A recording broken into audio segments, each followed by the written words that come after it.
They say that he made football boring. But now what we've seen is that Pep's style, which he's always had, is being adapted by other teams, but in a very average manner, and it's a poor imitation of it. That he turns players into robots. If he played under Pep now at Manchester City, he'd be like, Neymar, I know you want to do all that, but can you just quick passing? You know, the ball moves quicker. People keep pushing this narrative that Pep suffocates creativity in favor of control. So where did this myth start from, and is there any truth to it? Is it possible to keep a player's creativity intact with the current tactical demands of football? This is a narrative that has started being pushed in the last couple of years. People act like Pep is that dude from the Nike commercial who modernized football by creating a bunch of perfect robots. I give you the future of football, our clones. Flawless decision-making, guaranteed results. It's what the people want. Football just changed.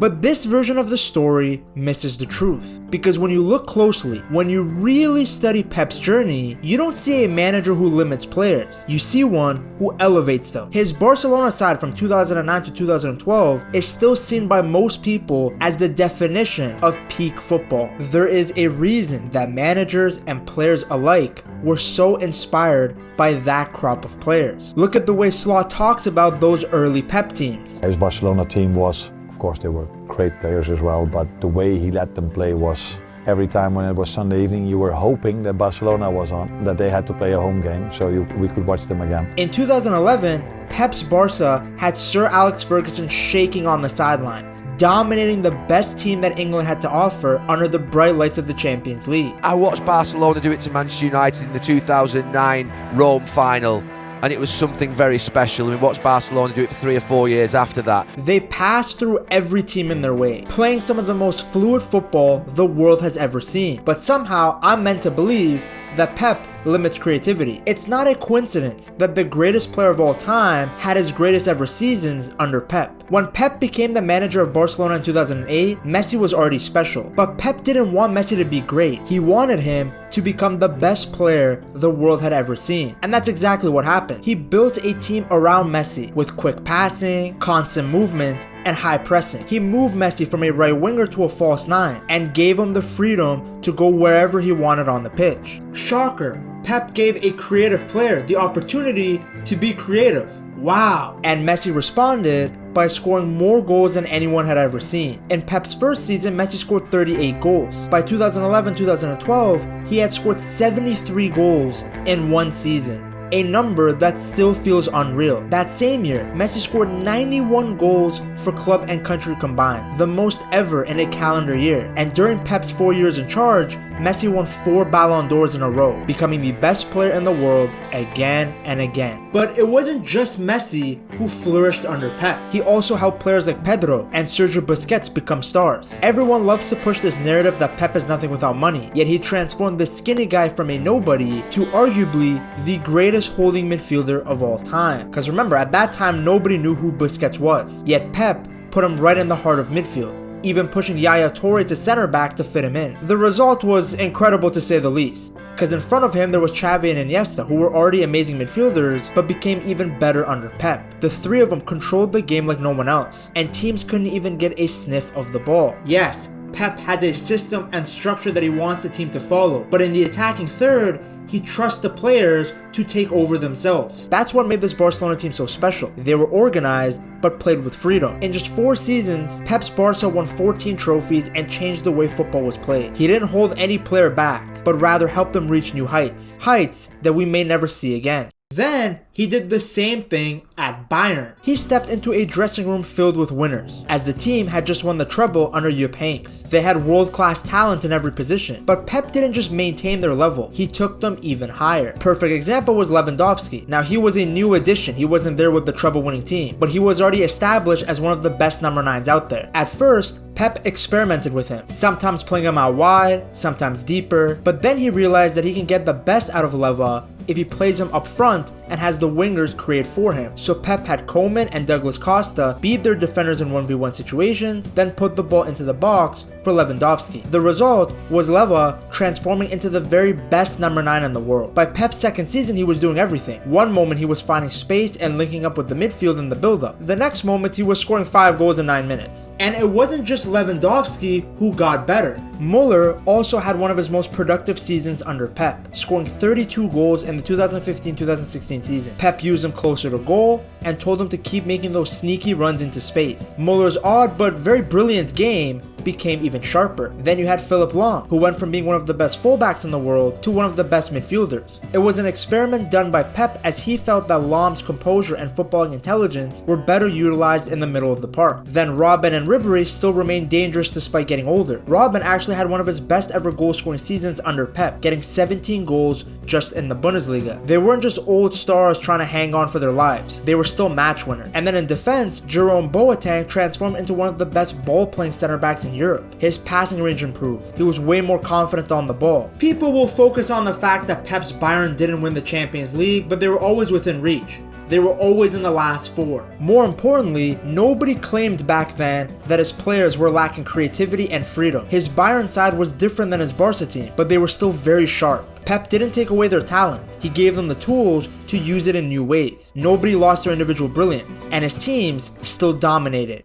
So when did the whole Pep makes football boring narrative actually start? Only recently, essentially when City started winning at an unprecedented rate. Because in Pep's early days, most people spoke very highly of him. Yes, in the beginning there was some criticism because he won trophyless in his first season, but the next few seasons, City played some of the most direct and dominant football the Premier League had ever seen. Sané, Sterling, Aguero, and then it was David Silva, De Bruyne and Fernandinho in midfield, all quite small players relatively to the Premier League sort of powerhouses that you saw. And it was exceptional to watch, the beauty of the football and the speed of the play and the excitement. In the 2017-2018 season, City scored 106 league goals and finished with 100 points. If that's what you achieve by playing like robots, then maybe other teams should play more like robots. But what made them special wasn't just the numbers, it was how they played. So fast, fluid, attacking football with a purpose. It was another new version of Pep ball. Back then, people had this idea that Pep only wants to play tiki-taka, but the City team and his previous Bayern teams were proof that he was always adapting. And while City were winning as a team, Pep was once again elevating individual players to another level. Kevin De Bruyne, for example, was already a good player when Pep came in, but under the Spaniard, he became the best midfielder in the world. Pep pushed him to think bigger. Don't just create chances,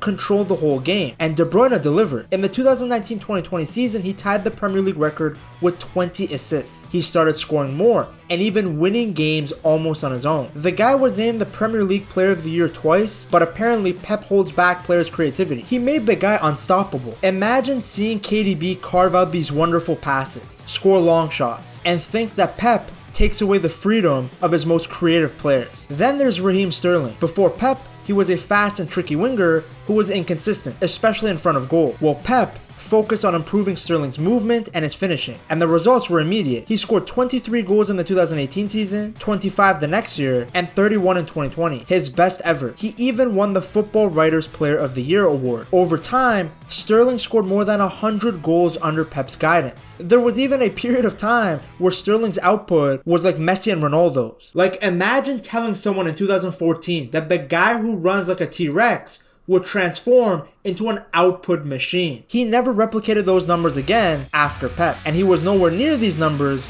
before Pep. Then let's not forget Leroy Sané. When he arrived, he was just 20 years old. This fast and raw winger from Schalke, but not a finished product. Pep took his time with him, taught him when to dribble, when to pass, and how to stretch defenses. By the 2018 season, Sané had 14 goals and 17 assists, and was named the PFA Young Player of the Year. It once again doesn't come as a surprise that he never replicated those numbers again after leaving Pep's tutelage.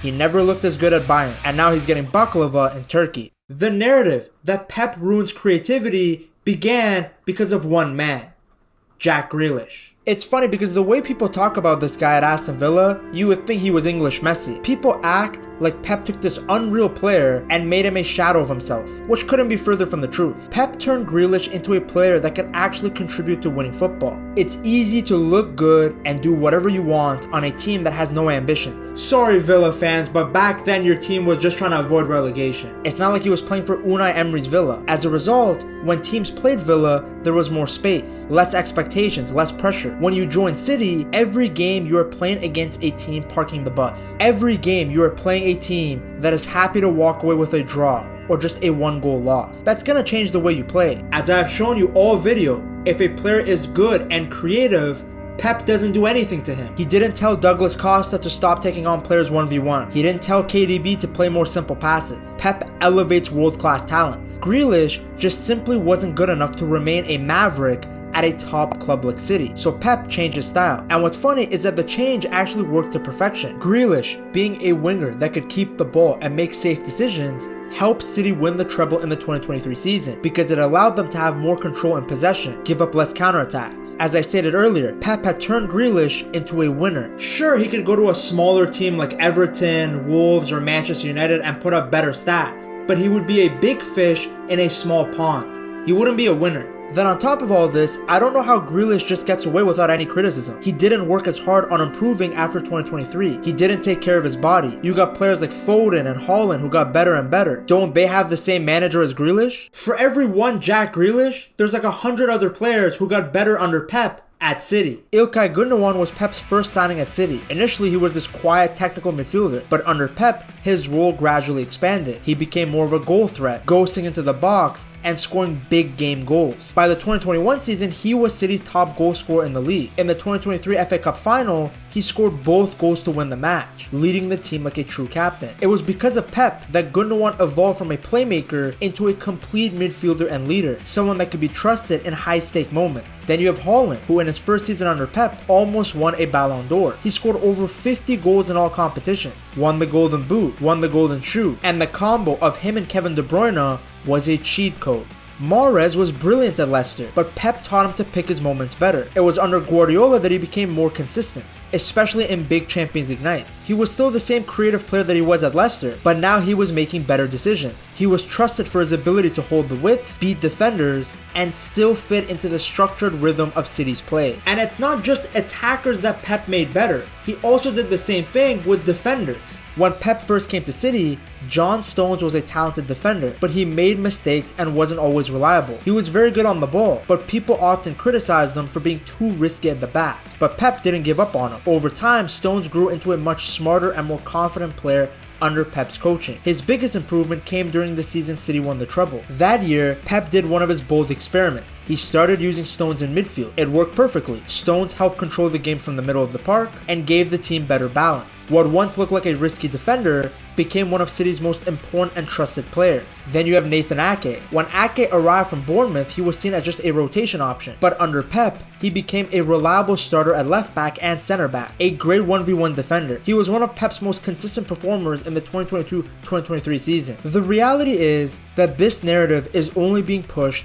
because Pep won too much. In 2017, they said he wasn't ready for the Premier League, and by 2025, they were claiming that he had made the league boring because he won so much. One player got worse individually, and suddenly Pep destroys creativity, despite us having a decade of games that says otherwise. You don't win 2 trebles by being someone who kills creativity. You don't dominate in 3 different countries by being too strict and mechanical. I think football as a whole is going through a phase where risk is minimized, and that has less to do with Pep and more about people that want to copy him, because other players and other managers all know about Pep's brilliance. Don't let these silly narratives on talk shows and online pollute your brain. Either people spread this stuff to get some laughing points on the internet, or they fundamentally don't understand football. Now Pep enters a new era in his City project, and he has some new tools at his disposal. To see just how good this new City team is, you have to check out this video right here.